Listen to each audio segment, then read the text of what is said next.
মেশিনের কথা তো হলো, এখন চলুন আমাদের দ্বিতীয় সমাধান মানে সেই রিমিক্স মেশিন বা মায়োসিস প্রক্রিয়াটা সম্পর্কে একটু জানি। জিনগত বৈচিত্র্য তৈরির আসল কারিগর কিন্তু এটাই। মায়োসিসের লক্ষ্যটা কিন্তু মাইটোসিসের থেকে অনেকটাই আলাদা।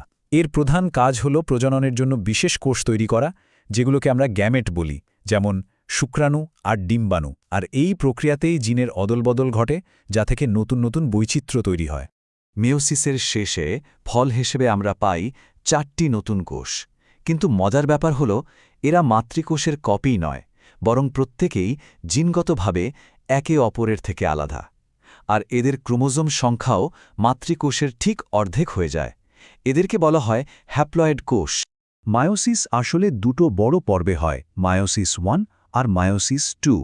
মায়োসিস 1কে বলা হয় হ্রাসমূলক বিভাজন, কারণ এখানেই ক্রোমোজোমের সংখ্যাটা অর্ধেক হয়ে যায়।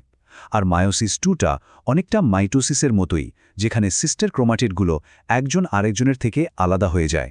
মায়োসিসের সবচেয়ে আকর্ষণীয় বা বলা যেতে পারে সবচেয়ে জাদুকরী ঘটনাটা ঘটে প্রোফেজ আই ধাপে। এখানেই সেই জিনগত রিমিক্স তৈরি হয়। হোমোলোগাস ক্রোমোজোমের জোড়াগুলো খুব কাছাকাছি এসে নিজেদের মধ্যে জিনের কিছু অংশ বিনিময় করে। এই অসাধারণ প্রক্রিয়াটাকেই বলা হয় ক্রসিং ওভার। পুরো প্রক্রিয়াটাকে যদি সংক্ষেপে মনে রাখতে হয় তাহলে সূত্রটা হলো মায়োসিস আই ক্রোমোজোমের সংখ্যা অর্ধেক করে দেয় আর মায়োসিস 2 সিস্টার ক্রোমাটিডগুলোকে আলাদা করে, ঠিক যেমন